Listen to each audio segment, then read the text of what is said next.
Hello again. Trampy's with me today. Look at him over there. He's getting his treat down from the side of the cushion. That's my boy, Tramps. Um, yeah, when I was growing up in Tor in County Westmeath, we had no such thing as toys, books, magazines. Never went to fun fairs, circuses, cinemas, nothing.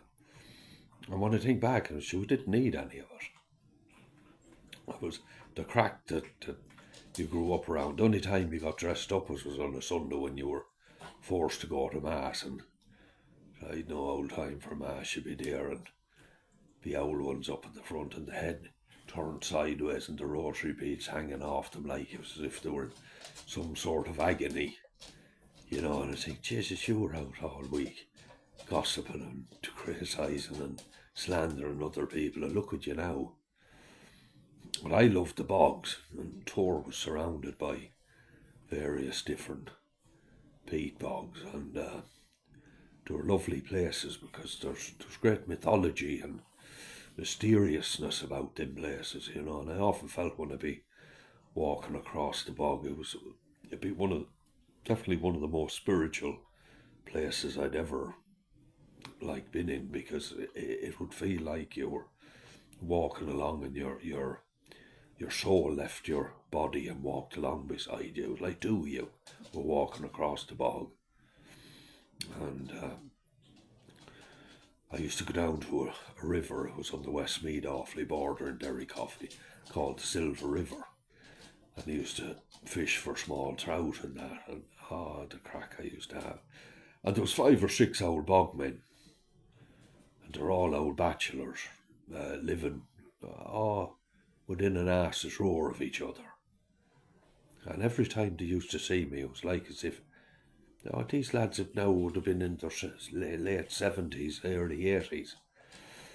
And every time they met me, it was like they turned into the child again. And it was like bumping into your mates from school rather than old men. They got 2 in particular. They were always telling stories about each other. And old Jack Donohoe said to me one day, he said that Jack, the Crib Kilmurray, they used to call him, Jack Kilmurray, he said. He was only a little fella. He used to wheel the bicycle everywhere. It used to hold him up when he was drunk. His legs wasn't able to reach the pedals of the bike. And Jack said to me, he said, he's living way beyond his means. He said, I don't know where he gets the money from. He says, I'm an old age pension and I don't even drink, he said, and I can barely get by. He said he's out drinking every day. He said he wears the best of leather boots and 2 big bags of shopping, he says, on the bicycle every day coming back. He said, I don't know how he's doing it. He says, you to just be there at the Silver River fishing, he said. Find out and see, can you find out anything about him? Oh, well, says I, no bother. When you be young, you do anything. Because anyway, I come along one day and I said to the crib, passing by and getting 3 trout, and he used to love the trout. I'd take them, no bag, no nothing, into his pocket like that, and used to go straight in the pan and fried them up, no cleaning them out, head, tail, the whole lot he used there. But I said, Jack, I says, how do you plenty of money, I says, you dress well and you drink every day. How do you manage to do it? And as soon as I said, he looked straight up into Jack's cottage. He knew straight away Jack had put me up to her. Well, now, Nicky, he said, I'm going to tell you something. He said, that old Donohoe below, he said, he's not in with the fairies like I am. He said, when we were young lads, he said, he said, there used to be great games of football here. And us as bogmen, he said, were able to see these fairies. And he said the West of Ireland fairies used to come up, all the way up from the West of Ireland to play the Westmeath Offaly fairies. Out there, he said, in the Clune. He said that's a field between 2 woods. A playing field between 2 woods. And that's where they used to play. He says, well, because he said, I used to, I often refereed the whole game and everything. And, he said, I met the Fairy Queen. He said, she very good to me. He said, very, very good to me. And every morning since I was a young lad, without fail, I come to my front door and there's 2 shillings and sixpence. He said, that's how I'm doing it. I says, do you see Donohoe below? I says, I'll tell you why he's so miserable. And he said, remember you seen him out the other night with the hurl? And he baiting, like he was baiting somebody out of his potato field. He said, that's what he got for. He said, he's not beloved at the fairies at all. He said, there's no time for him at all. He said, they give him an awful going over. He said, there's a fairy king from the west of Ireland called Austin O'Malley.